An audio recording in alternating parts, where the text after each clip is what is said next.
ओम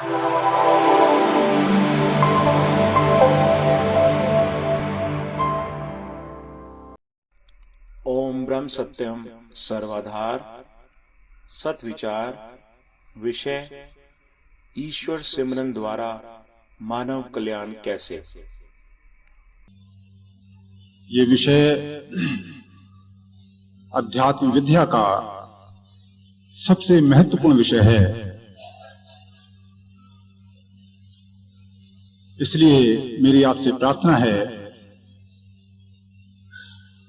कि एकाग्रचित होकर इसको सुनने का प्रयास करें।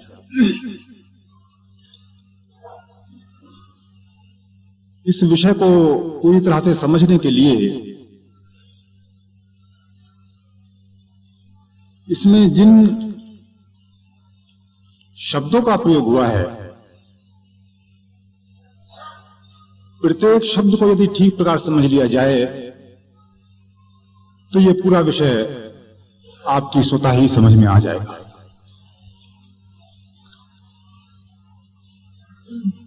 तो ईश्वर सिमरन द्वारा मानव का कल्याण कैसे अथवा मंगल कैसे, तो इसमें सबसे पहला शब्द है ईश्वर।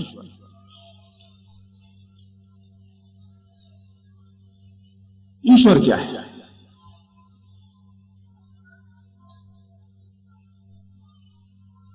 ईश्वर को सत्य भी कहते हैं या सत्य भी कहते हैं।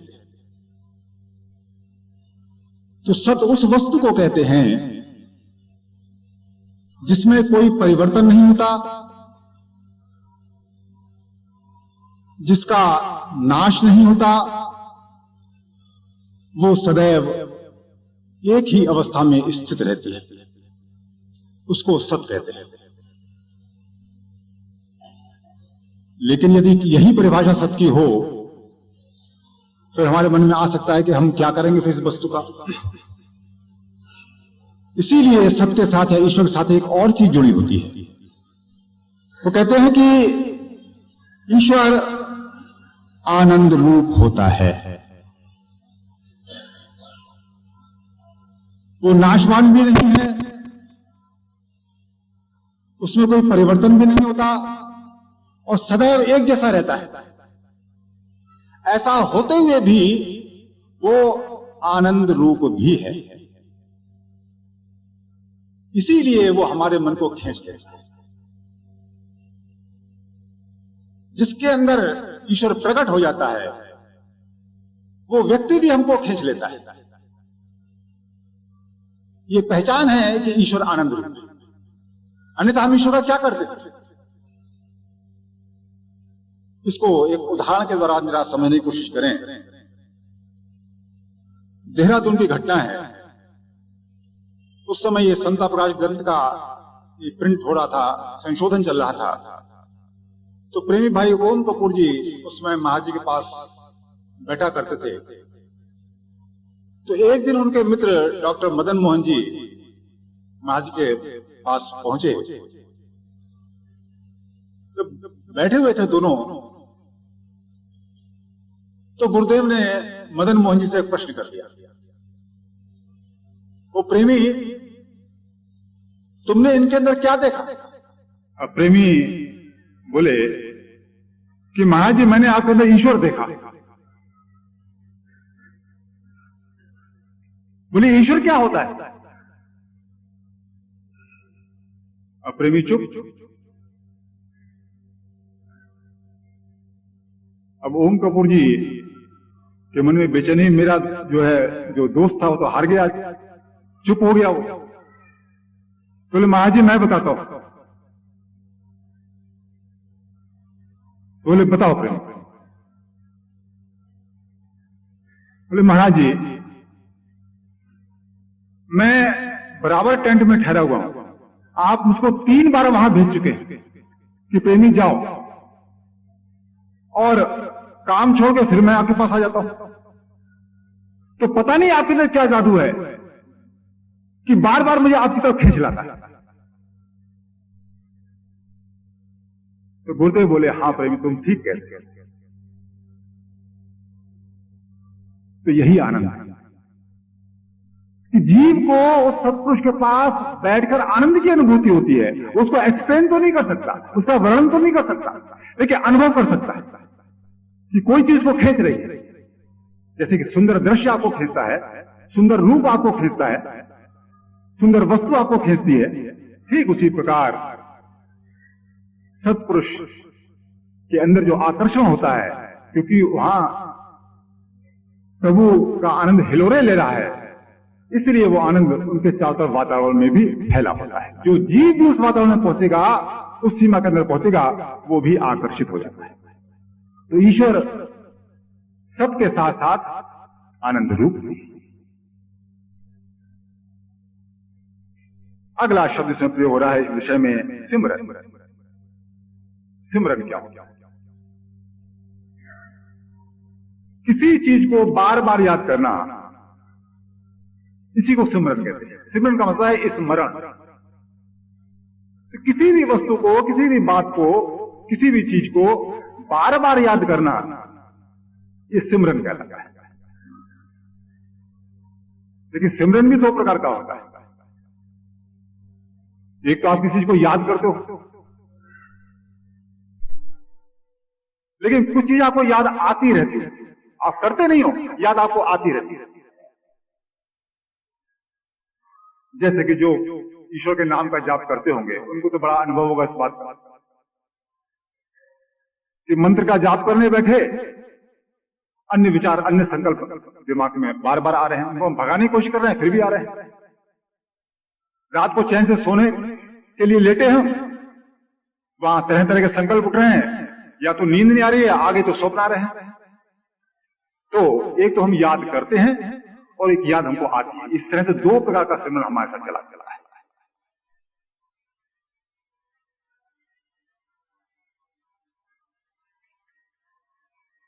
एक तीसरी चीज है, तीसरा शब्द है मानव। ये मानव क्या है? गुरुदेव ने समता विलास में एक जगह कहा कि बुद्धि ही जीव है। देखिए, ये जो सिमरन है, सिमरन क्या है कि तरह तरह के संकल्प जो आपके अंदर उठते हैं, उसका जो ध्यान जाता है, यही तो सिमरन है।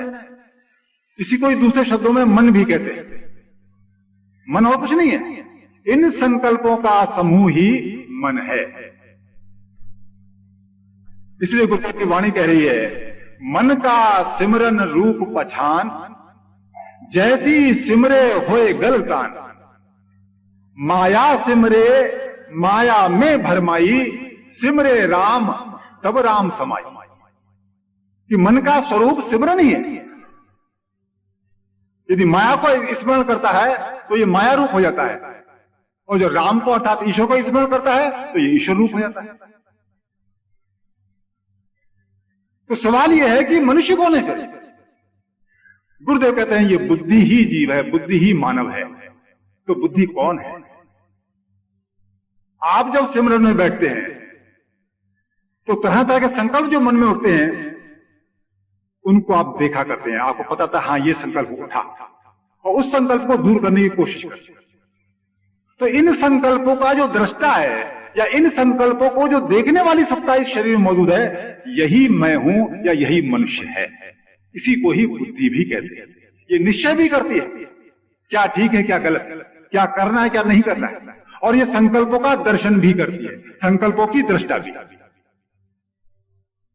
तो यही मनुष्य है, और कल्याण भी इसी मनुष्य का, इसी बुद्धि का, इसी जीव का होना है।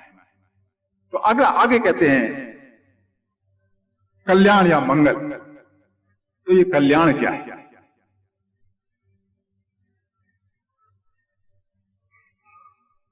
गुरुदेव इसकी परिभाषा करते हैं समता विलास में। कहते हैं कि असली कल्याण यही है कि जीव की सब कामना कल्पना नाश हो जाए।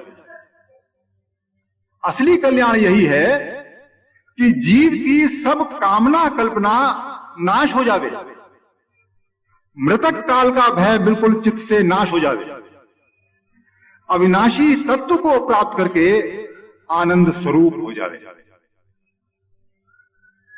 देखिए, तीन चीजें इसमें हैं कि सबसे पहली तो कोई भी संकल्प या कोई भी कामना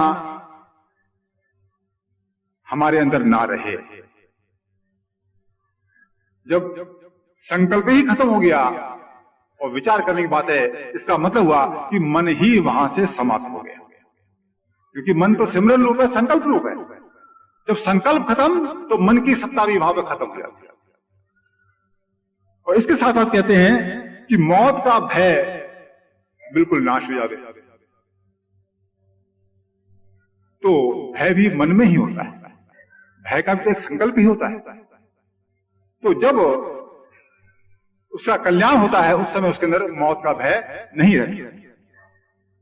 और कहते हैं कि अविनाशी तत्व को प्राप्त करके आनंद स्वरूप हो जाते हैं।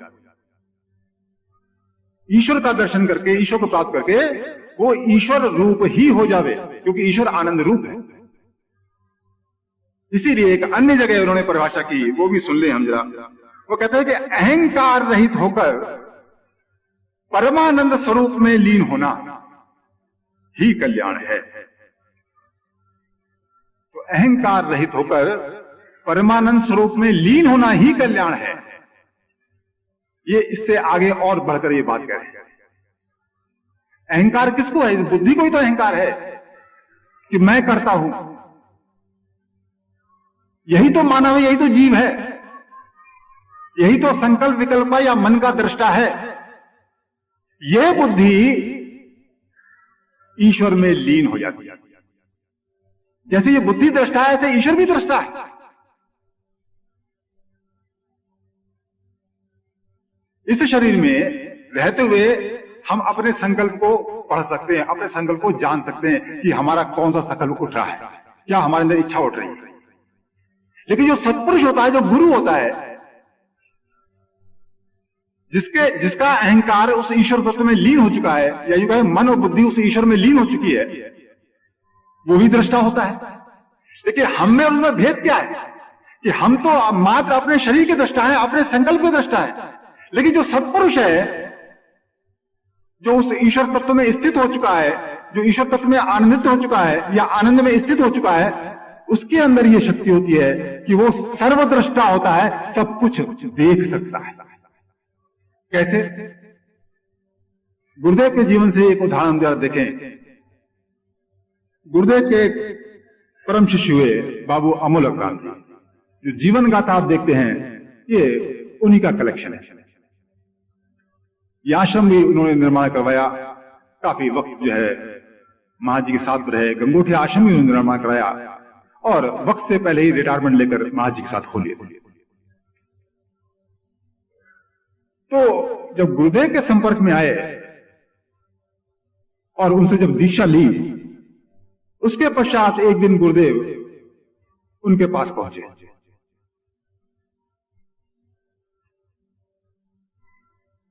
बाबू अमोलक राम जी गुरुदेव के संपर्क में आने से पहले ये जो संस्था आप सब जानते होंगे कि राधा स्वामी नाम की जो संस्था है, वहां से उन्होंने नामदान लिया था और उसी का वो जाप किया करते।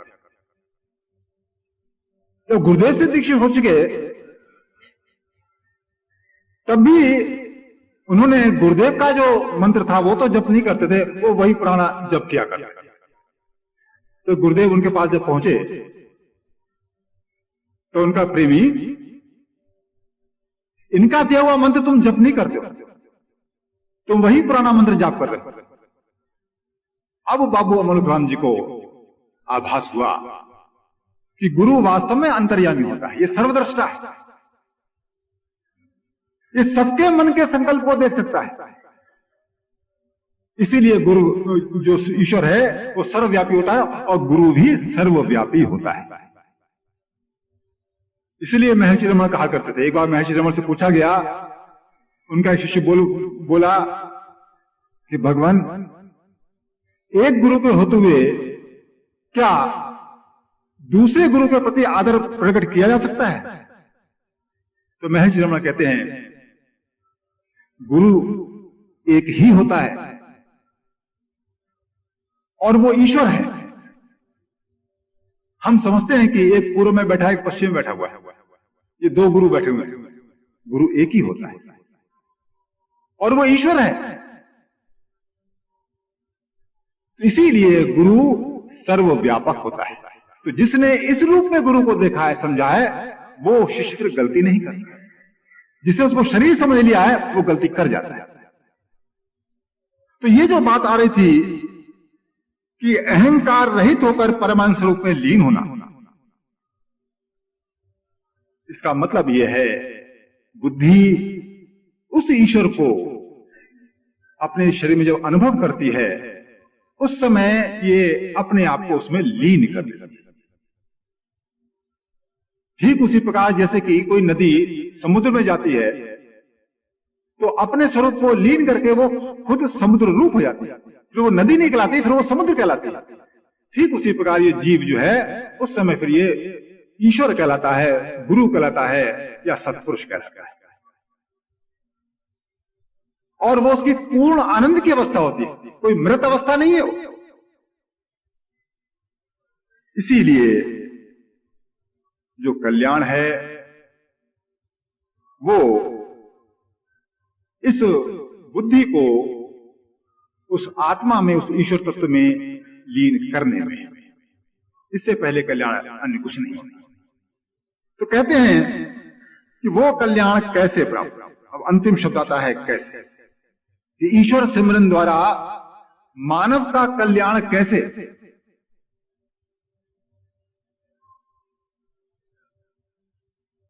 तो जब बात कैसे की आती है कि किस प्रकार कल्याण हो, तो इसके लिए सबसे पहली कंडीशन है कि बुद्धि को ईश्वर का निश्चय होना चाहिए। इसीलिए समता विलास में एक जगह आया कि आत्मा का निश्चय ही कल्याण का मूल है, कल्याण की जड़ है। तो कल्याण का पौधा जहां से उगना है वो जड़ से ही तो पौधा उगेगा। तो जड़ क्या है, वो ईश्वर विश्वास या आत्मनिश्चय ही ये कल्याण की जड़ है। जिसके अंदर आत्मनिश्चय ही नहीं, ईश्वर विश्वास ही नहीं, वो कल्याण के लिए प्रयास ही क्यों करेगा। और क्योंकि ईश्वर आनंद रूप है, इसलिए जैसे जैसे उसका ठीक दिशा में प्रयास होगा उसके मन में आनंद आने लगेगा, संतोष, धैर्य, शांति उसके अंदर धीरे धीरे आने लगेगी। तो जब कल्याण रूप ईश्वर है, इसका मतलब हो गया कि सत सिमरन से ही मनुष्य का कल्याण संभव है। अर्थात सत कहते हैं ईश्वर को, अर्थात ईश्वर सिमरन से मनुष्य का कल्याण संभव है, अन्यथा कल्याण का कोई मतलब ही नहीं होता है। तो अब आगे प्रश्न उठता है कि फिर उसका सिमरन हो कैसे। उसके लिए महर्षि रमण ने एक बड़ा अच्छा छोटे से उत्तर के रूप में एक प्रश्न का उत्तर उन्होंने दिया था। एक प्रश्न उनके सामने रखा गया कि आत्मा का दर्शन कैसे प्राप्त किया जा सकता है, अर्थात ईश्वर का दर्शन कैसे प्राप्त किया जा सकता है। तो महर्षि रमण ने एक 2 पंक्ति का उत्तर दिया। उन्होंने कहा कि आत्मा, ईश्वर, गुरु, कुंडलिनी और मंत्र ये एक ही चीज है। इसमें से किसी एक के प्रति अपने आप को समर्पित कर दो, आत्मा व्यक्त हो जाएगी। फिर सुने,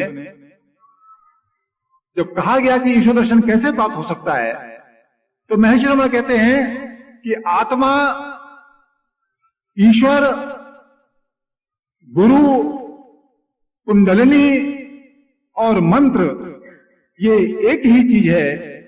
इसमें किसी भी एक के प्रति अपना समर्पण कर दो, आत्मा व्यक्त हो जाएगी, अर्थात ईश्वर का दर्शन प्राप्त हो। तो अब सवाल है कि सबसे पहले कह दिया उन्होंने कि ईश्वर के प्रति समर्पण कर दो, अब कैसे करो? ये प्रश्न तो उठता है मन के अंदर। ईश्वर को हम जानते नहीं, इसको देखा नहीं, उसके प्रति समर्पित कैसे हो जाए? हाँ, ये बात बिल्कुल ठीक है, हम ईश्वर के प्रति समर्पित नहीं हो सकते। मुंह से तो कह सकते हैं बहुत कुछ, लेकिन कर्म में वो बात हमारे नहीं आई। जब ईश्वर हमारे सामने प्रकट ही नहीं, तो समर्पण की बात ही खत्म हो जाती है। तो फिर भी कहीं तो वो ऐसा होता होगा कि ईश्वर के प्रति समर्पण होता होगा। हाँ, होता है। तो गीता इस बारे में क्या करेगी? गीता के 13वें अध्याय में एक श्लोक में आता है, वहां कहते हैं कि ध्यानेन आत्मनि पश्यन्ति केचित् आत्मानम आत्मना। कहते हैं कि परमात्मा को कितने ही मनुष्य शुद्ध हुई सूक्ष्म बुद्धि से ध्यान के द्वारा हृदय में देखते हैं। सूक्ष्म बुद्धि से ध्यान द्वारा हृदय में देखते हैं। इसका मतलब यह है कि ईश्वर जिनके अंदर प्रकट है, उसका वो ध्यान किया करते हैं। जैसे कि आप कोई वस्तु आपके सामने यदि आंखों के सामने उपस्थित है, तो आपको ध्यान से उसको देख सकते हो, नहीं देख सकते? ठीक उसी प्रकार उसका वो ध्यान किया करते हैं। इसी को गुरुदेव, आपने मंगलाचरण में देखा होगा, एक पंक्ति आती है, दुविधा मिटे मंगल होए जो चरण कमल चित था। वहां जब मंगल की या कल्याण की बात आती है, तो कब दुविधा खत्म कब होती है? दुविधा का मतलब मन के संकल्प विकल्प ही दुविधा है, अन्य कोई दुविधा नहीं होती। मन के संकल्प विकल्पों को ही दुविधा कहा जाता है। तो कहते हैं दुविधा मिटती कब है? जब चरण कमल में चित्त स्थित होता है।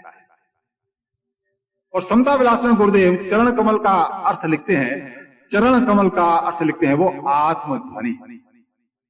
आत्मध्वनि का मतलब होता है नाद, जिसको आप ओम करके जानते हैं।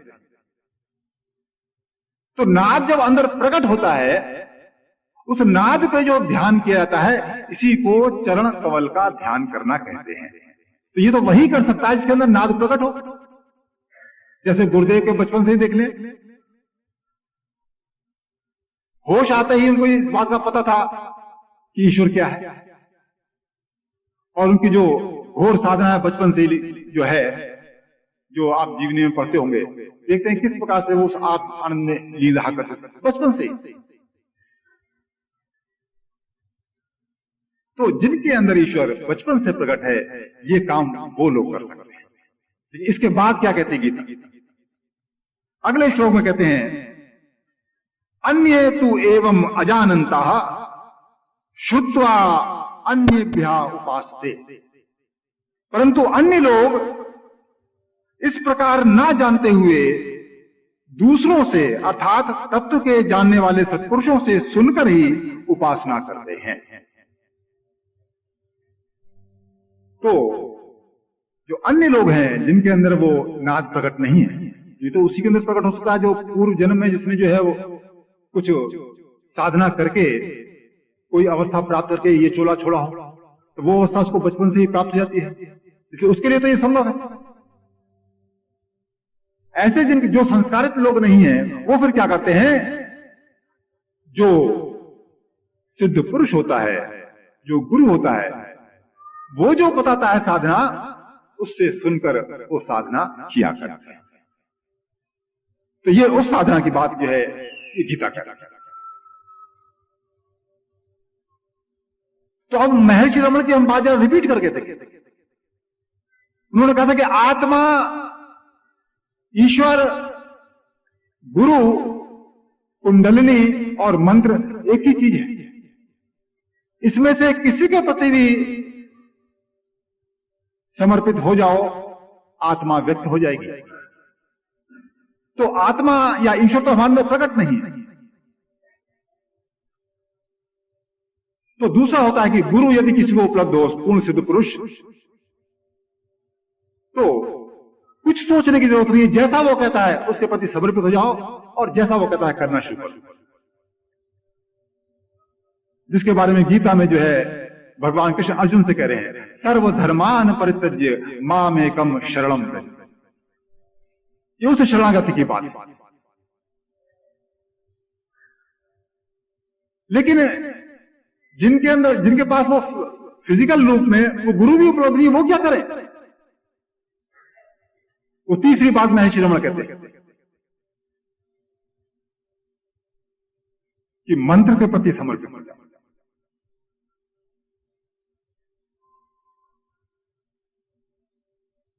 तो किसी सिद्ध पुरुष ने यदि किसी मंत्र के जाप के बारे में बताया हो और उस बात की अथॉरिटी आपके पास हो कि हाँ ये वास्तव में सिद्ध पुरुष की बात सही है, ये सिद्ध पुरुष ने ये बात कही है, यदि पूर्ण आपको विश्वास हो कि नहीं ये बात ओरिजिनल है, सिद्ध पुरुष की ही है और सिद्ध पुरुष का ही मंत्र है, और उसकी यदि परमिशन सिद्ध पुरुष की हो, तो उस मंत्र को जाप करने से आपका कल्याण हो जाता है। क्यों हो जाता है? क्योंकि वो जो मंत्र है वो ईश्वर है, वो आत्मा है। बस यही संसारियों में और परमार्थियों में भेद खड़ा हो जाता है। ये सिद्ध पुरुषों की बातें मेरी और अन्य को या अन्य लोगों की बातें नहीं है। और महर्षि रमण की बात छोड़ दी है, विवेकानंद के गुरु रामकृष्ण परमहंस, रामकृष्ण वचनामृत करके पुस्तक एक उपलब्ध है 3 वॉल्यूम के अंदर। तो मास्टर महाशय जो उनके परम शिष्य थे, वो जब अपने गुरु के पास अर्थात रामकृष्ण परमहंस के पास बैठा करते थे, क्योंकि वो खुद टीचर थे, इसलिए जो भी वार्तालाप होता था उसको एज इट इज नोट कर लिया करते। तो वही वार्तालाप उन्होंने जो है, जैसे बाबू अमलोपराम जी ने जीवन गाथा छब्बा दी, ऐसी उन्होंने जो है ये पुस्तक जो है वो छब्बा दी। तो उसमें मैं एक दिन पढ़ रहा था, तो उसमें रामकृष्ण परमहंस क्या कहते हैं वो भी सुनो। रामकृष्ण परमहंस ने कहा कि ईश्वर, मंत्र और गुरु ये एक ही चीज है। ईश्वर, मंत्र और गुरु ये एक ही चीज है। देखिए, एक दक्षिण का सत्पुरुष है, एक पूर्व का सत्पुरुष है, और उत्तर भारत में ये महात्मा मंगतराम जी के रूप में ये तीसरा सत्पुरुष है।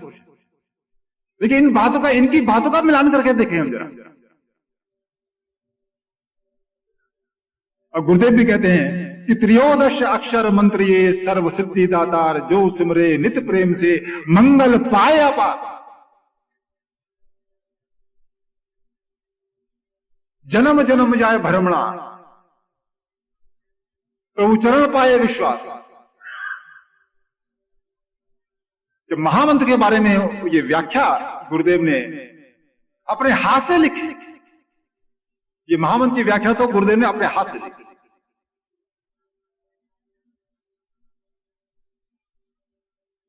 तो ये बात कैसे, वो कहते हैं कि ये मंत्र आपका मंगल करेगा, आपका कल्याण करेगा, और कल्याण आपका ईश्वर के अलावा कोई कर नहीं सकता। सारी फिलॉसफी तो यही बात कह रही है कि कल्याण रूप ईश्वर है, इसलिए ईश्वर के अलावा अन्य कोई वस्तु आपका कल्याण कर ही नहीं सकती। इसीलिए मंत्र जब तक स्वयं ईश्वर ना हो, तेरा कल्याण संभव कैसे हो सकता? ये सारे गुरुओं की जरूरत यहीं पर आकर महसूस होती है। और गुरुदेव के बारे में तो गुरुदेव ने तो वाणी में एक जगह ये भी कहा है, दुखी जीव की सुन पुकार, सतगुरु आए जगत उद्धार। जब काफी मात्रा में जीव दुखी हो जाते हैं, उनको समझ नहीं आता क्या करें, शांति उनके भंग होने लगती है, संसार में उनको आनंद आना कम हो जाता है, या संसार की बेईमानियां, मक्कारियां, यहाँ की नफरत, ईर्ष्या, द्वेष देख देख के इनका जब मन परेशान होने लगता है, और धर्म के नाम पर भी जब भ्रष्टाचार फैल जाता है, वहां भी माया छा जाती है, मायाधारी गुरु आ बैठते हैं, तब ये जीव दुखी होता है। ऐसे दुखी जीवों की संख्या जब बढ़ जाती है, क्योंकि प्रभु तो कल्याण रूप है, वो जीवों के दृष्टा है, तो वो हम दुखी जीवों पर कृपा करने के लिए इस धरती पर अवतरित होते हैं। तो उन्हीं को तो गुरु कहा जाता है। लेकिन दूसरा प्रश्न यहां खड़ा हो जाता है कि वो यदि उपलब्ध नहीं है फिर कल्याण कैसे संभव? और यहां वाणी कह रही है कि दुखी जीव की सुन पुकार सतगुरु आए जगत उद्धार, वो पूरे जगत के उद्धार के लिए आए हैं। ये बात अपने आप में ये सिद्ध कर रही है, जिस गुरु की ये वाणी है उसने इस बात की गारंटी भी जरूर दी होगी कि वास्तव में जो मेरे प्रति समर्पित होगा उसका उद्धार निश्चित है। जगत लिखा है तो इसका मतलब है कि जगत के हर जीव का उद्धार संभव है यदि वो मेरे प्रति समर्पित हो जाए। लेकिन गुरु जब शरीर रूप में उपलब्ध नहीं होता, हम उसके प्रति समर्पित कैसे होंगे? उसी के लिए ये शास्त्र पढ़ने पड़ते हैं, उसी के लिए ये वाणी पढ़नी पड़ती है। इसीलिए ये महामंत्र प्रकट हुआ था। ये जगत उद्धार के लिए ही प्रकट हुआ था। यही जगत गुरु है, अन्य कोई वस्तु जगत गुरु नहीं है, कोई शरीर जगत गुरु नहीं है। ये ईश्वर रूप है, ये अवतार है। इसके अवतरण को जब हम विचार करके देखे तो ये कैसे अवतरित हुआ? गुरुदेव की मात्र 13 वर्ष की आयु में जब समाधि अवस्था में वो थे, नदी के किनारे जंगल में वो रात में विराजमान थे, उस समाधि अवस्था में ये मंत्र प्रकट हुआ था। ओम ब्रह्म सत्यम ये पहले दिन प्रकट हुआ। निरंकार जन्मा अद्वैत पुरखा दूसरे दिन प्रकट हुआ। सर्वव्यापक कल्याण मूर्त परमेश्वराय नमस्तम ये तीसरे दिन प्रकट हुआ। लेकिन प्रश्न उठता है कि समाधि अवस्था में जीव की हालत क्या होती है? अभी हमने सारा विज्ञान सुना, सारी फिलॉसफी सुनी कि मन तो होता है संकल्प विकल्प, लेकिन सत्पुरुष के अंदर संकल्प विकल्प तो उठता ही नहीं, तो मन तो वहां होता ही नहीं। जब संकल्प नहीं है तो दूसरी चीज होती है बुद्धि या जीव या मनुष्य, जो इन संकल्पों को देखता है। तो जब संकल्प ही नहीं है तो देखने वाला कौन रहा? इसलिए बुद्धि भी वहां गायब हो जाती है। तो ये मन और बुद्धि ये दोनों ही वहां होते ही नहीं है, वहां केवल ईश्वर ही ईश्वर होता है, जिसको हम नाद ब्रह्म कहा करते हैं, शब्द ब्रह्म कहा करते हैं, इसको हम ओम कहा करते हैं। तो जिस शरीर में केवल नाद ही नाद है, तो वहां विचार करने वाली सत्ता तो है ही नहीं, वहां विचार तो कोई हो ही नहीं सकता। इसलिए यदि कुछ भी वहां प्रकट होता है वो नाद ही है, वो नाद का ही अवतार है या ईश्वर का ही अवतार है। इसीलिए जब ये मंत्र समाधि अवस्था में प्रकट हुआ, ये ईश्वर का अवतार है। इसको बड़े ही सुंदर शब्दों में महर्षि रमण व्याख्या करते हैं। सर्वज्ञ ज्ञानोत्तर एक आगम शास्त्र है, 28 आगम शास्त्र में एक सर्व ज्ञानोत्तर भी। उसका एक चैप्टर है आत्म साक्षात्कार। उस आत्म साक्षात्कार का चैप्टर का ट्रांसलेशन महर्षि रमण ने खुद अपनी कलम से किया। और जो सत्पुरुष यदि कोई ट्रांसलेशन करते हैं, जैसे महात्मा मंगलराम जी, गुरुदेव किसी चीज की व्याख्या कर दें या ट्रांसलेशन कर दें, तो वो क्योंकि ईश्वर ही ट्रांसलेशन कर रहा है, उसमें तो गलती हो ही नहीं सकती, वो तो सत्य ही होगा। वो शास्त्र प्रमाण माना जाता है, शास्त्र ही माना जाता है। तो महर्षि रमण ने जो उसका ट्रांसलेशन किया, तो उसमें एक पंक्ति जो हालांकि वो ट्रांसलेशन लंबा चौड़ा नहीं है, 2-2.5 पेज का है, तो उसमें एक पंक्ति बीच में आती है जो मैंने नोट की थी अपनी डायरी में, वो मैं आपको सुनाता हूं। वहां वो लिखते हैं, मंत्र आत्मा का स्थूल रूप है। मंत्र आत्मा का स्थूल रूप है। यदि इसको उदाहरण के द्वारा समझे तो जैसे कि बर्फ पानी का स्थूल रूप है। बर्फ और पानी में कोई भेद नहीं है, रूप में भेद है। जो ही बर्फ को गर्मी मिलती है वो पानी बन जाता है। ठीक उसी प्रकार ईश्वर जो है, जो नाद रूप है, जब जीव दुखी होता है तो कृपा करने के लिए वो मंत्र रूप में अवतार ग्रहण करता है, इसीलिए वो जगत गुरु कहलाता है। इसलिए इस मंत्र को महामंत्र कहा जाता है, सिद्ध मंत्र कहा जाता है। इसके अंदर वो शक्ति निहित होती है, छुपी होती है, या ये शक्ति का स्वयं पुंज होता है। जिस प्रकार गुरु कृपा का पुंज होता है, उसी प्रकार ये मंत्र भी कृपा का पुंज हुआ करता है। जिसका भी विश्वास उस पर आ जाता है, जिसके अंदर भावना ये आ जाती है कि मैं इसके प्रति समर्पित होने को तैयार हूं,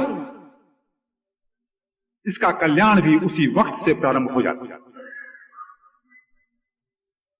इसमें कोई देर नहीं लगती, उसी वक्त से इसका कल्याण प्रारंभ होता है। लेकिन शर्त यही है कि 100% विश्वास हो और तेरा पूर्ण समर्पण उसके प्रति तेरा।